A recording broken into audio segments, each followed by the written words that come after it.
all of which remains. A short story by C.M Reay. 1. The boy had been dying for weeks now, and when it finally came to pass, his family dug the grave. Father decided on a spot between two apple trees 100 yards from the main hut. There were dozens of them about, and Mother had wanted to keep him close, flourishing the beauty of his soul, so for the life and of the spirit. The boy was their first to die. Father had waited on digging the hole until after he had passed, and yet he thought of the hole all the time as he waited. When he spoke to the boy, lying there on linings of straw, red eyes, he spoke of how beautiful the grave would be for him, the wisdoms of ancient times, that he would live on and watch over. When he died, Father was out with his eldest son, his only son, now, hunting rabbits in the woods, crop ruining at harvest's end, burrowed deep. There were storm clouds brewing, names for them that Father had heard and had passed down from blood to blood. When they returned home, Mother was on the floor, weeping quietly, still gripping the boy's cold, stiff hand. It was Father that unbound them. He said, "The boy is dead now. I must bury him." And as he spoke, the sky clapped thunder, and the clouds released their fury, and the world was made damp and of mud. 4 days it rained, the volume leaving the sky in a permanent night storm, unable to cut through. Under no circumstances could they leave the hut, which itself was beginning to moisten and leak. The body of the boy lay there in his bed, pale skin and a blank, watching stare, the onset of rot. At the request of their girl, Father turned his dead son's head to face the wall, the smell of his decay exacerbated by the humidity of the storm. Soon his corpse began attracting beasts. On the third night of rains, the night air was besieged by the howling of dogs, distant at first, but growing closer, louder into the long night. Father sat by the door with his axe. His eldest boy knelt with him, a sharp file tucked beneath his elbow. By the far wall, Mother was crying again. She prayed to the Lord and she pleaded for forgiveness. She asked what they were being punished for. Father said, "Meat. They want our boy's meat." And Mother cried at that too, for how could he say such a thing? But the hounds had drawn close now, howling just outside the door, the world small, lit only by the single candle that Father held. Slam! A force rattled against the wooden frame. Mother covered her mouth to suppress a cry, reaching out for their daughter. Father held up the axe, the candle. He said, "Go now, foul vultures. My son is not for you."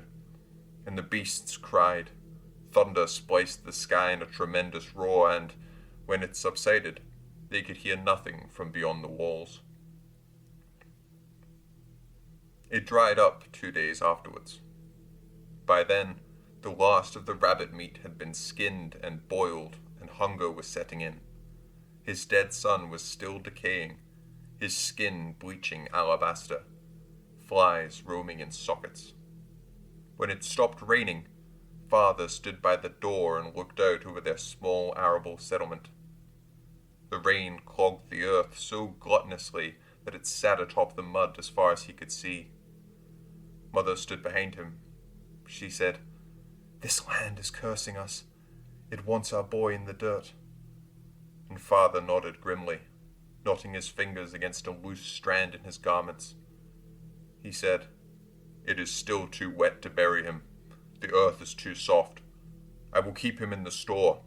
There the dogs will not reach him. There he can rest in peace, for now." Mother shook her head. She glanced at her son, lying there in the bed, the withering of his essence.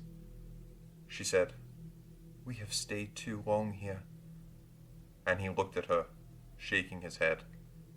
He said, But this is home. So it was.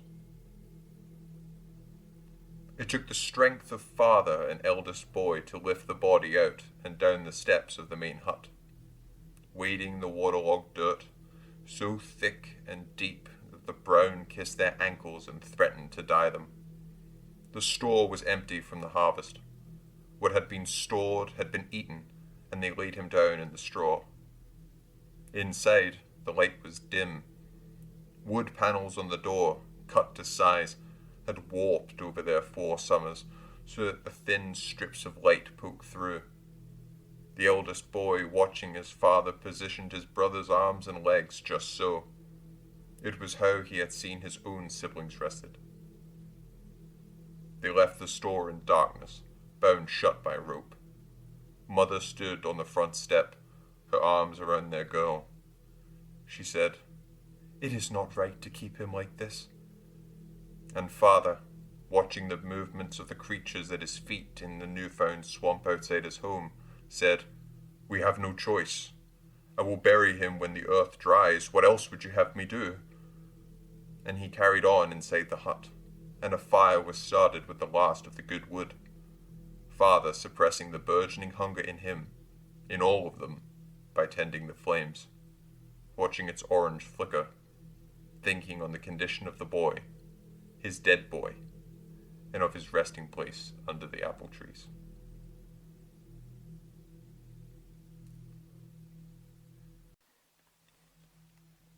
Two. It rained intermittently over the week that followed, and so the ground never settled. Thrice father had left for the forests, taking eldest boy with him. Miles scoured, burrow to burrow, unclipping the meat from their traps, 6 rabbits in all. His daughter had developed a cough and the roof was leaking. Mother spent the days nursing her, but the girl's health was only getting worse. No one went near the storeroom. It was a terrible burden upon father, the death of his son. The boy had been strong before the fever, stronger even than eldest, and then the illness took his strength, his breath, his life, in that order. Father had seen in him the future of the stead. Now, he could not even be buried in it. Of the 6 rabbits, they discarded 2, for they had been found already by other creatures of the woods, the meat ruined. The woodlands sloped on a hill rolling for miles. Its depths they gauged only by the gradations of species growing amongst its muddy flooring. They found mushrooms also, and father inspected them, highlighting the different parts of the stem for his son so that he would know which were poisonous. His only son, he thought. They carried handfuls back to the settlement before the evening glow, laying them out on the kitchen table along with the 4 rabbits. Mother was still tending to their daughter, who was sleeping now, a gentle sway in her motions. Father saw her and said, "Stop that! You will scare us all." And mother turned to face him, flush with fresh tears, praying silently through wordless lips. He saw beyond her to his daughter in the bed, her red eyes, the pale stillness of her. Later, he would sit by the door, a thin moonlight his sole company. She had taken to wheezing, a redness on her neck and legs. It was all the same, he thought, all the same again. He kept his axe between his legs and looked out at the slim partings of the door, at the shadows of the night. It was all black out there, so quiet, so peaceful. And yet, there was death. Death in his house. Death he was helpless to prevent, as if a plague had beset him, falling foul of malevolent will. And yet, father could think not what for. His mind still in a loop as he sat there, a cycle of pain and suffering. Always us, he thought. Always us. He had never lost a child, and now he feared for his second in a fortnight. On the floor beside him sat a bucket of apples from the nearby trees. He took one up and bit hard into the flesh, sweet juice running down his lips and chin. He thought of the apple tree where the boy was to be buried, of the fruits his body would bring. Father had not visited the boy in days now. The smell of his decay, lingering further and further across the settlement in passing days, so that he grew afraid of what he would find. 10 days now since the boy had died. On nights such as this one, the witching hours, he closed his eyes and pictured what his son would look like in there. Maggot white, a blank, disintegrating figure, swarming with life in his death. It was those images that stayed with Father.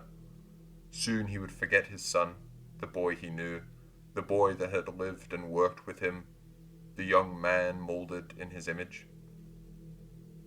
"Father?" the voice said. It was soft, barely a whisper.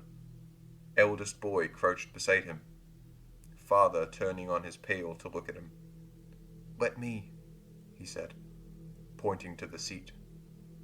Father grumbled, the images of his son dispelling as quickly as they had come, now only a familiar darkness again. He rose slowly and rubbed his eyes. Everything in the hut was shadows and further shades of blackness, and he crept slowly, each step imprinting a creak into the old wood. Before he retired, Father said, "Wake me if anything happens." And the voice of his son called back from the darkness. It said, "I will." That night, Father struggled to dream, fidgeting from side to side, never settling. The girl coughed from her raised bed, and Father lay and listened to her breathe for a long time. At some point, he slipped away. He awoke to harsh light, to a firm grip on his shoulders. When Father opened his eyes, he seized the figure in fury, and then he remembered himself, and the boy above him recoiled in fear. He said, "I'm sorry, Father. I fell asleep." And it was then that Father knew. He rose instantly, pushing his son out of the way. Mother was already wailing out on the front step by the time he saw it. A parting of bloody mud in a long trail out into the trees, into the hills, a mixture of flesh and paw prints, the storeroom door lamely ajar.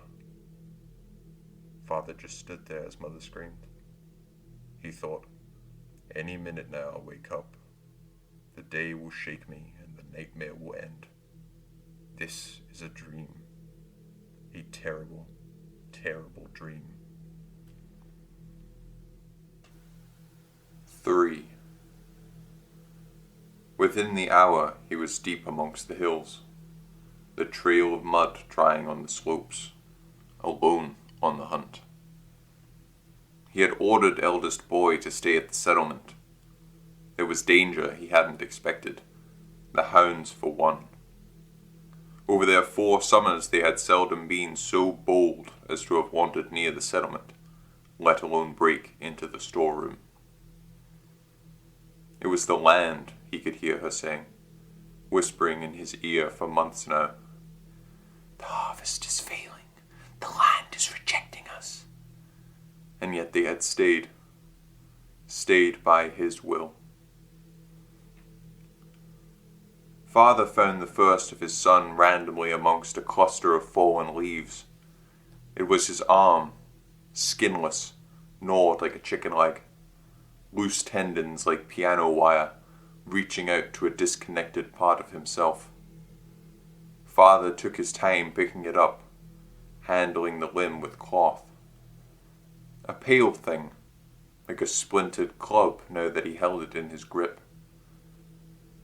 That it once had been his son's, that he had kissed that hand and watched it toil dirt and land and flesh, was impossible to him. He felt a welling in his chest, a deep, bubbling tremor in the base of his stomach that he swallowed hard to simmer. By the layout of the palm, the way the fingers worked in from right to left, Father knew it was his boy's right hand, With his own, he held the dismembered limb aloft and kneaded his fingers until he held his son's hand for the last time, rubbing his thumb slowly along the hard leather of his dead skin. There were loose markings of prints upon the leaves and mud, bits of the land pooled and curved like the banks of a dried-up river. Father followed them vaguely for miles, tucking the bound limb into the hamper on his back and proceeding deeper and deeper into the forest until all trails ceased and the trees around him were ones he no longer recognized. Overhead, the sun had moved across his neck and crown before settling on his eyeline, causing him to squint as he walked. He realized then that he had traveled too far to return home before nightfall. A part of him had known this, yet Father had carried on regardless. He knew that they would be waiting for him anxiously, watching the sun fade behind the valley's ever-changing face. His daughter, lying there, dying. In the night, he heard hounds abroad, cursing out one after the other. Father took rest by a stream, feeling his weight sink slowly into the mud, a rupture in the otherwise silence. Safe if he was quiet enough. Father closed his eyes and listened to the water, laid his back out on the risen grass, damp weeds and straw knots a makeshift bedding, the sky concealed by thick cloaks of cloud. The morning brought with it a confused daze. Father stood, then groggily bent over the stream. It was shallow, clear water running over stones, and he knelt down again and drank heartily. He retreated for hours along the hills and found nothing of his son, only the arm, which was a sickly blue, tucked away inside the cloth of his hamper. When he reached the settlement, the sun was beyond the trees once more, still light in the valley, though the shadows enhancing, growing. No sound bar the churn of metal and dirt. Father gazed at eldest boy, by the apple trees, knee-deep into the earth, beating the dirt with his shovel, venting a pain and a fury which seemed to consume him, so that the dirt flew and scattered in the wind, and more than a little coated his skin. He hadn't noticed Father watching him, and Father did not wish to call. The front door of their hut lay open as if it was abandoned, and he made his way towards it. Inside, it was dark. On the table lay the body of his daughter. He approached it slowly, taking no notice of the room or its contents, or lack of it, his hands reaching for the strands of her ginger hair, running the locks between his fingers until it gave away at the end, stopping forever. Her hands were cupped neatly on her chest, an innocence to her unblemished skin.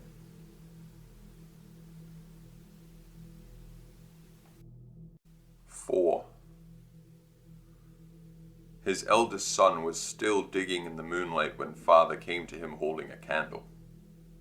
The boy looked up at him, clothes indistinguishable from skin, for all had merged with dirt.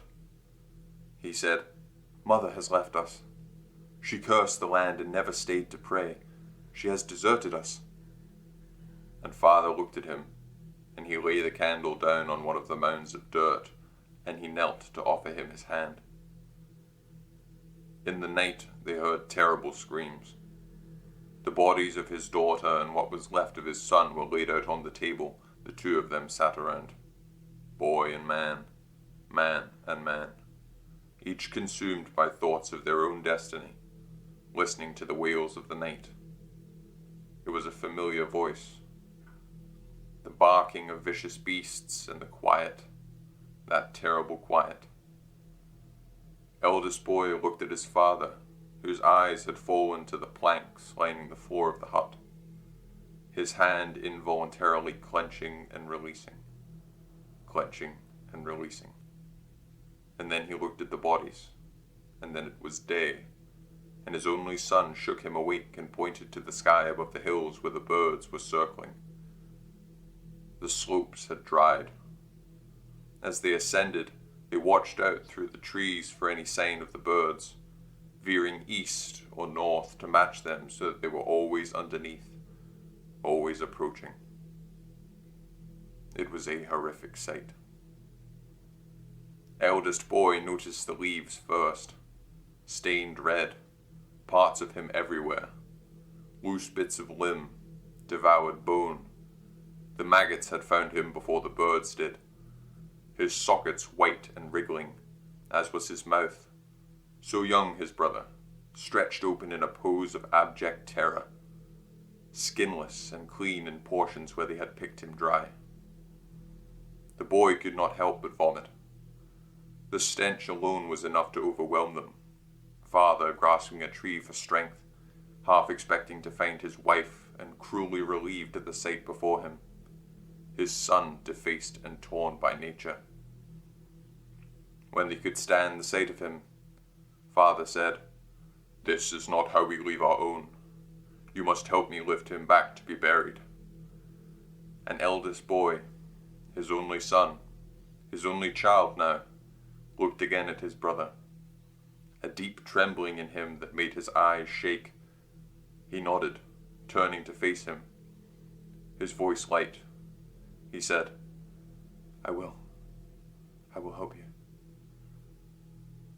They started by bagging those parts of him which had been severed, loose scraps of bone and chunks of meat. The air around them was still thick with wisps of morning fog, making it hard to see. Once they collected what they could, they carried the main carcass holding an end each. Eldest boy ahead, taking the slopes with his back to the drop. At first, it went fine, and then he lost his footing, slipping under a plant, his balance giving way under the weight of the body of his dead brother. He fell, and in an instant the three of them were rolling down the hill, tumbling their frames against sharp rocks, grass, mud, the deep padding of leaves. Eldest boy came to a halt at the bottom of the hill, and his father rolled into him. Both lay still for a moment, moving only to gauge injury. Father said, "Are you all right?"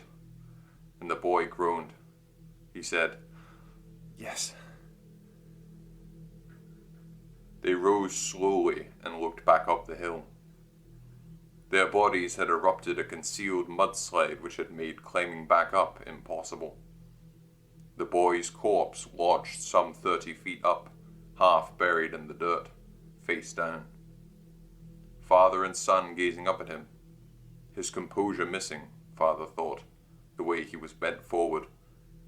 He was missing something large.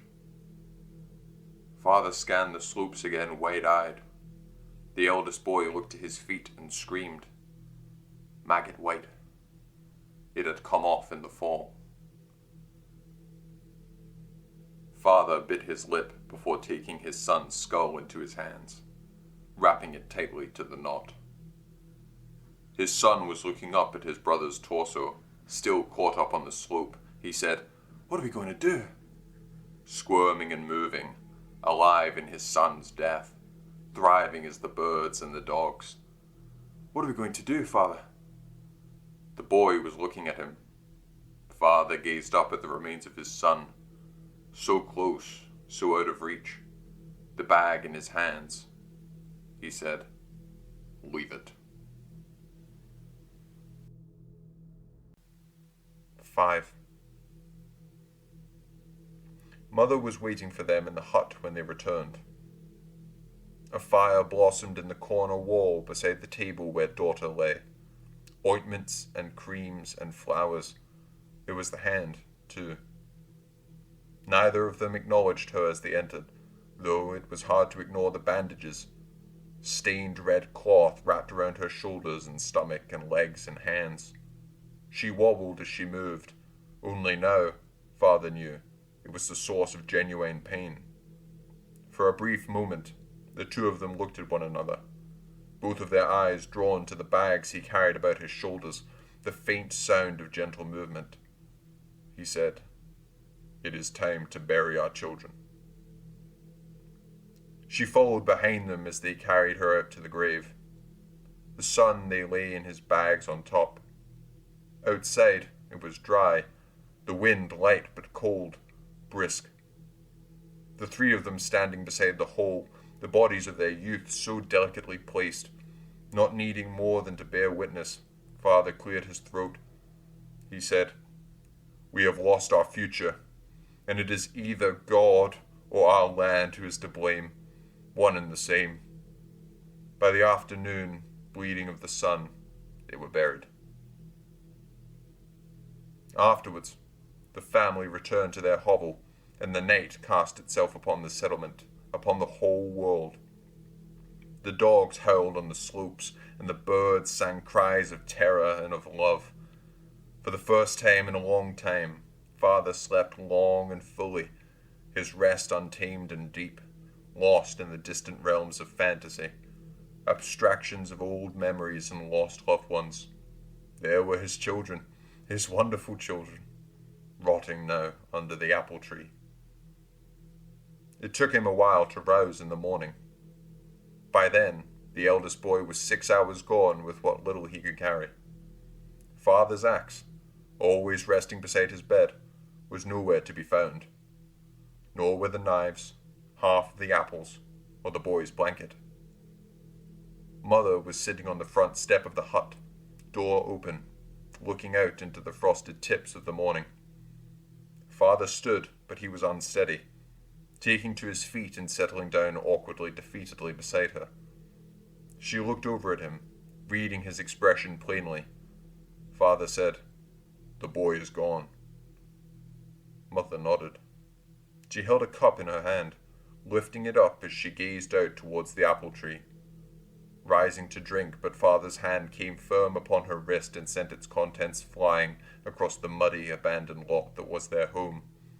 His face was red with fury. He said, "You knew?"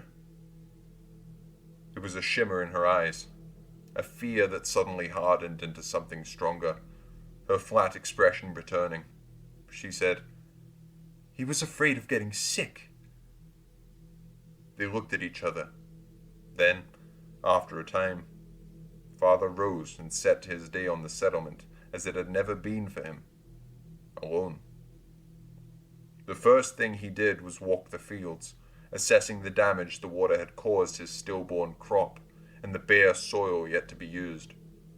Stones had risen, churning to the surface in the great mix of the storm, and the father grumbled that he would be picking it on his own. If only for his sons, he thought, the lost heir and the fearful deserter. So he took to the soil by hand, fine-picking the stones and leveraging them into piles with which he soon enough devised to build a stone wall. Certainly, of pebbles anyway, there was enough. And the day passed without incident. It was short and arduous, as winter days are, ever colder, the sun crystallized behind a shade of ice, his breath standing out in front of him. In the afternoon, he checked the traps, but they were empty, one after the other after the other. Father wondered if his son, his only son, had been to see them before him, a part of his midnight scheme prior to running away. That evening, in the hut, he more than expected his return. Mother had come back around the same time, sat by the table, watching the door. A single candle burning thin. Mother eating her apples in silence, departing to bed without notice, where she prayed for the souls of her children, in this world and in others. For father, who had grown bitter in his soul, worn haggard, staring emptily out into the darkness. He was awake long after mother finally gave in watching him. He conserved energy by keeping completely still, his watching measured between slow blinks. It was a state he was accustomed to, that the world had put on him and that he had accepted as a man. He could hear the dogs approaching in the night again, the settlement. The world was black and blood orange in the moon's thin arch, peering out through thin cracks in the doorway, shadows slinking in the night with heavy breaths, the distant rain of dirt on dry leaves, rotting under the apple tree. He took up a spade. In the darkness, barefoot, too immediate in his panic, his urgency, to worry about such things, he became a phantom of the dark. Calling out angrily towards the growing wail of mutts, he said, "Leave my children alone!" banging the spade so that it rang a harsh copper note, and shouting so that the dogs barked back and made themselves known to him. He mimicked their snarls, louder, more viciously, always banging the spade, stepping forwards towards their group, towards the grave, the hole ever clearer as he approached, freshly dug, the depth of it, until they skulked into the night, their snarls circling and petering out, until he was alone again, a father and his dead children. He laid the dirt right with the spade, feeling for the inconsistencies with his toes, the hardness of his skin against the dirt, pressing soles down to pad it firm. When it was settled, he lay down beside the apple tree. It was dark in its shade, hidden from the moonlight so that he dissolved entirely into the night. Unable to see the hand he held not an inch from his face, so white and so pale, and yet nothing at all.